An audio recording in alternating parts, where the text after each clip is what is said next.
Hello students, व्याकरण की किताब मधु में आज का विषय है कारक। ठीक है। इससे पहले संज्ञा के विकारकत्व, लिंग और वचन पढ़ चुके हैं। आज हम पढ़ने जा रहे हैं कारक। पहले जानते हैं कारक किसे कहते हैं। पिछली कक्षा में आप कारक के बारे में जान चुके हैं, पढ़ चुके हो। कारक किसे कहते हैं? संज्ञा या सर्वनाम शब्दों के जिस रूप से उनका क्रिया या वाक्य के अन्य पदों के साथ संबंध प्रकट होता है उन्हें कारक कहते हैं। ठीक है। देखिए, इसमें कुछ वाक्यों में आप देख सकते हो, कल्पना ने चित्र बनाया। तो ये कल्पना क्या है ना, संज्ञा है। ठीक है। और ने ये विभक्ति चिन्ह है, कारक के विभक्ति चिन्ह है। कल्पना ने चित्र बनाया, इस चित्र में दिया है। कौन चित्र बना रहा है ना? कल्पना। तो इसमें कर्ता कौन है ना? कल्पना। तो ये कर्ता कारक है। जॉन ने आम को तोड़ा। जॉन ने आम को तोड़ा, इसमें कर्म क्या है ना? आम। कर्ता कौन है ना? जॉन। तो जॉन ने क्या तोड़ा? प्रश्न जब करोगे तो प्रश्न आंसर्स उत्तर आएंगे, आम को तोड़ा। तो इसीलिए ये कर्म कारक। कर्म कारक में आम हो गया आपकी कर्म, और को, ये को हो गया आपकी विभक्ति चिन्ह। ठीक है। देखिए, ऊपर के वाक्य में रंगीन पदों ने को से चिन्ह आए हैं। इनके कारण संज्ञा शब्दों में दूसरे संज्ञा सर्वनाम शब्दों में क्रियापदों से ही संबंध व्यक्त हो रहा है। शब्दों की इसी आपस में संबंध को कारक कहते हैं। विभक्ति और परसर्ग। विभक्ति और परसर्ग कारक की विभक्ति से जाना जाता है। प्रत्येक कारक की विभक्ति होती है। प्रत्येक कारक की एक विभक्ति होती है और प्रत्येक विभक्ति का अवश्य होता है। ठीक है बेटा। तो इसमें से प्रत्येक विभक्ति का एक चिन्ह अवश्य होता है। इन चिन्हों को परसर्ग कहते हैं। इन चिन्हों को ध्यान दीजिए, इन चिन्हों को परसर्ग कहते हैं। इन चिन्हों को परसर्ग कहते हैं। इन्हें विभक्ति चिन्ह या कारक चिन्ह भी कहते हैं। परसर्ग को क्या कह सकते हैं आप ना? इन चिन्हों को परसर्ग कहते हैं।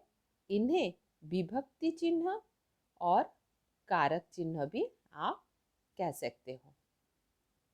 कारक के कितने भेद होते हैं आपको पता है। ये टेबल भी आपने पहले याद कर चुके हो।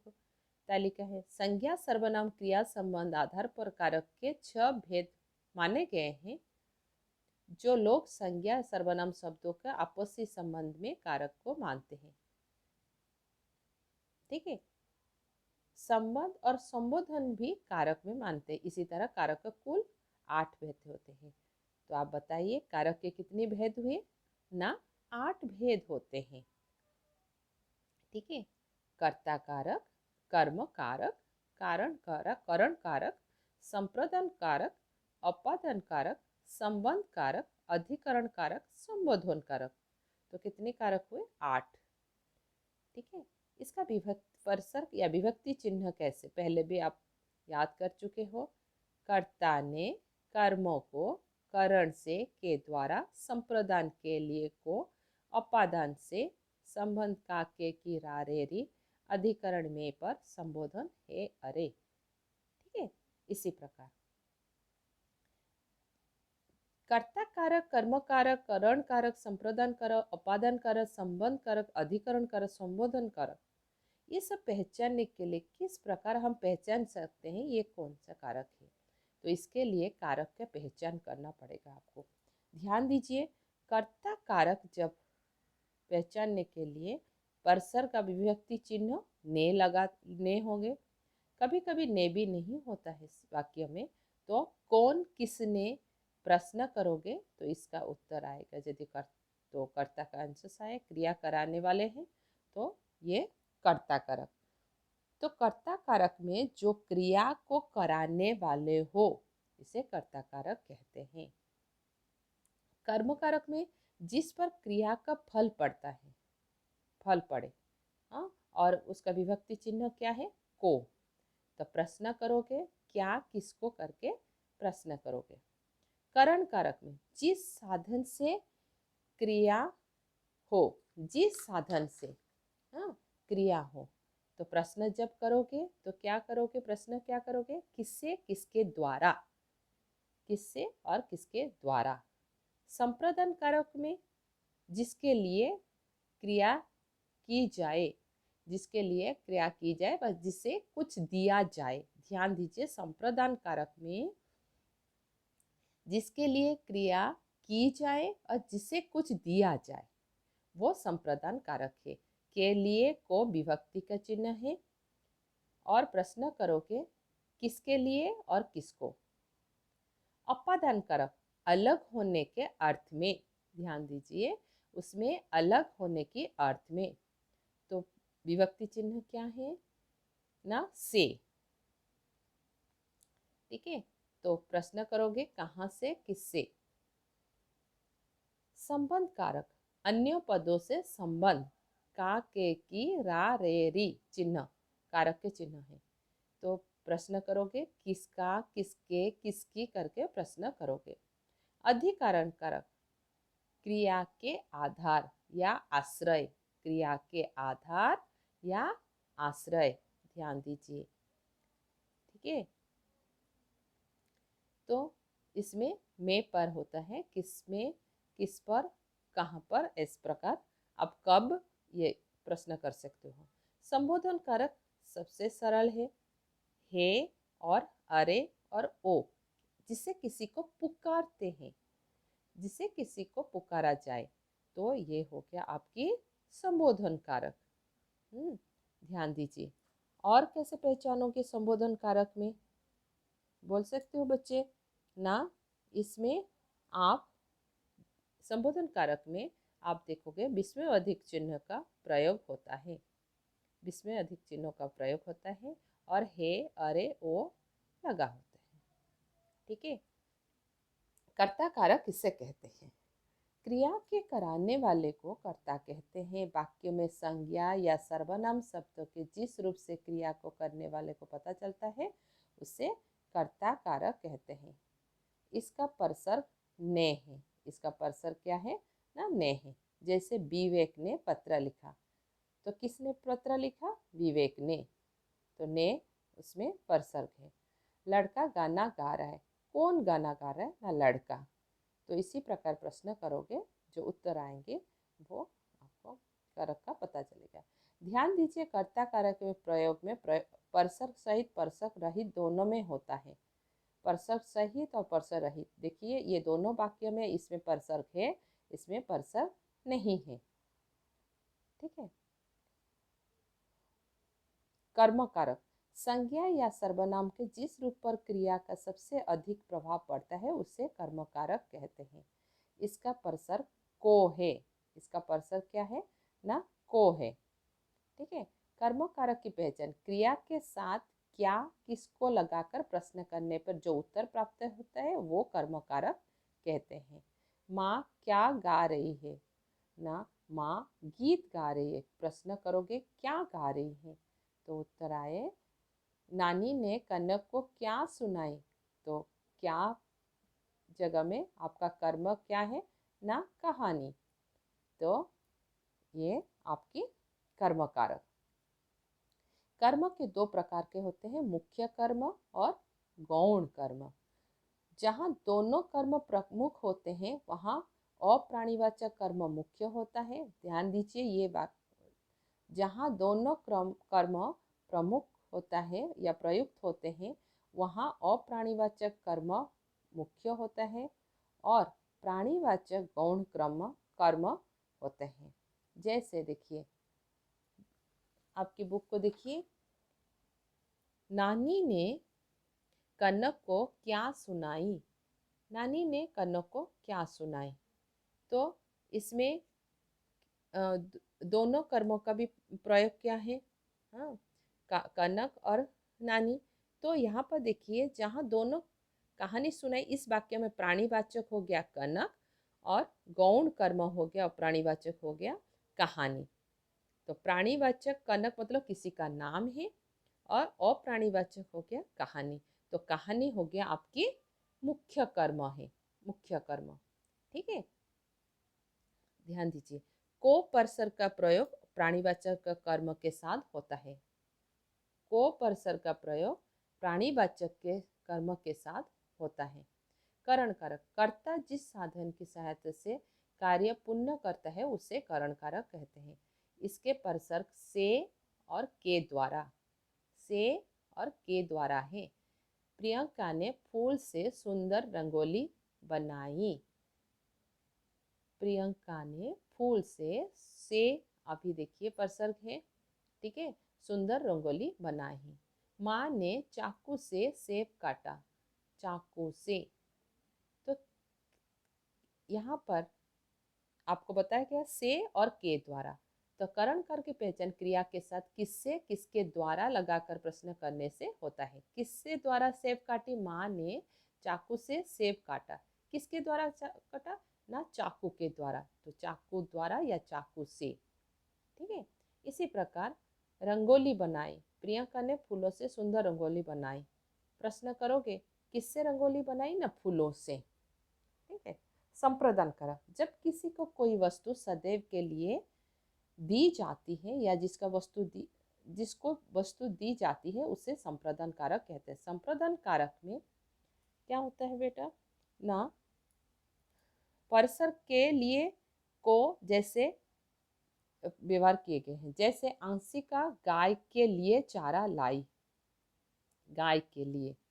ठीक है, तो नेताजी ने स्त्रियों को साड़ियाँ बांटी। तो इसमें आपको पहले भी बता चुके संप्रदान को जिसके लिए क्रिया किए जाए। ठीक है, और देने के अर्थ में। ठीक है, किसी को कुछ दिया जाए। किसके लिए चारा लाई? ना गाय के लिए। किसको साड़ियाँ बांटी मंत्री जी ने? स्त्रियों को। इसी प्रकार, ठीक है, देने के। अपादान कारक, जिससे कोई वस्तु अलग होती है वो अपादान कारक कहते हैं। इसके परसर क्या है? ना से है। ठीक है, जैसे नदी पर्वत से निकलती है, नदी पर्वत से निकलती है।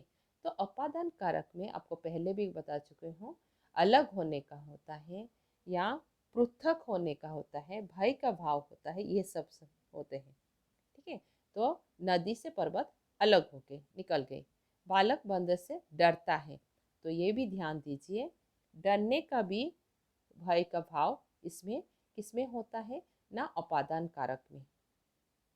ठीक है, अलग होने का अतिरिक्त जिन संज्ञा सर्वनाम के डरने, बचने, विधिपूर्वक पढ़ने या सीखने, लजाने तुलना होते हैं वो सभी अपादान कारक होते हैं। अपादान कारक की पहचान क्रिया के साथ कहाँ से किससे लगाकर प्रश्न करोगे। अपादान और करण कारक दोनों में विभक्ति चिन्ह से है, किंतु दोनों के प्रयोग में अंतर है। करण कारक में क्या होता है बच्चों? ना दोनों में यदि से है, किस प्रकार आपको पहचानना है ना से, किंतु दोनों प्रयोग अंतर है। करण कारक में क्या होता है ना क्रिया का साधन का ज्ञान कराता है, हाँ, जबकि अपादान कारक में से अलग होने के भाव व्यक्त करता है। ठीक है, तो आपको मैंने बताया करण कारक में से क्रिया का साधन का ज्ञान कराता है, जबकि अपादान कारक में अलग होने का भाव व्यक्त करता है। ठीक है, संबंध कारक, संज्ञा और सर्वनाम शब्दों के जो पारस्परिक संबंध है एक दूसरे के, उसे संबंध कारक कहते हैं। संबंध कारक में परसर क्या क्या है? का, के, की, रा, रे, री। ठीक है, तो संबंध कारक की पहचान क्रिया के साथ किसका, किसकी, किसके लगाकर प्रश्न करोगे तो जो आता है वो संबंध कारक है। ठीक है, तो आप देखिए, वो मेरा पुत्र है, वो मेरा पुत्र है। तो प्रश्न करोगे वो किसका पुत्र है? ना मेरा, संबंध आया ना मेरा। उत्तर, तो ये कौन सा कारक आया आपकी बताइए? संबंध कारक। ठीक है, ध्यान दीजिए।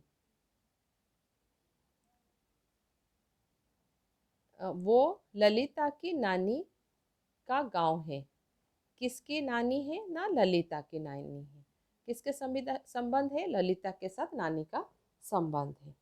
ठीक है, इसी प्रकार अधिकरण कारक, क्रिया के आधार को अधिकरण कारक कहते हैं। अधिकरण कारक में परसर्ग में पर, जैसे ये मूर्ति मंदिर में रख दो। ठीक है, तो ये अधिकरण कारक में क्रिया के साथ किसमें, किस पर, कहाँ पर, कब लगाकर प्रश्न करोगे। अधिकरण कारक में आप किस में, किस पर, कहाँ पर प्रश्न करोगे। यदि उत्तर आए तो यह अधिकरण। मूर्ति कहाँ पर रख दो? ना मंदिर में। इसके परसर क्या है? ना में। ठीक है, संबोधन कारक, जिन शब्दों में किसी की पुकार या संबोधित किया जाता है संबोधन कारक कहते हैं। संबोधन कारक के परसर्ग है अरे, जैसे शब्द है अरे ओ करके आप देख सकते हो। प्रभु हमारी रक्षा करना, है प्रभु हमारी रक्षा करना। अरे मोहन इस समय कहाँ जा रहे हो? अरे हे करके देखोगे, और ये विस्मयवादी चिन्हों का प्रयोग होता है किसी को पुकारने के लिए। ठीक है, तो इसी प्रकार संज्ञा शब्दों के रूपी रचना, लिंग वचन एवं कारक संज्ञा शब्दों को विकारक तथ्य हैं, यानी इनके अनुसार संज्ञा शब्दों के रूप परिवर्तन हो जाता है। इन तीनों को विकारक तथ्य के अनुसार संज्ञा शब्दों को परिवर्तन रूप बनाती है, उसे कहते हैं रूप रचना कहलाते हैं। जैसे देखिए टेबल में बालक अकरंत पुल्लिंग शब्द को रूप रचना, कर्ता कारक में बालक, तो इसमें क्या है परसर? ने। बालक ने, बालक ने बहुवचन हो जाए तो बालकों ने। वचन का परिवर्तन हुआ। कर्म कारक में बालक को। ठीक है, तो यहाँ पर देखिए बालकों को। करण कारक है बालक से, बालकों से। बहुवचन करके किस प्रकार। संप्रदान कारक है बालक को, बालक के लिए, बालकों को, बालकों के लिए। अपादान कारक में बालक से, बालकों से। बालक का, बालक के, बालक की, बालकों का बहुवचन करके उसमें को लगा के। अधिकरण कारक में बालक में, बालकों में। हे बालक, हे बालकों। इसी प्रकार आप मानव, पेड़, फल, वन, पालक, चालक आदि शब्दों को रूप बनते हैं। ठीक है, थैंक यू।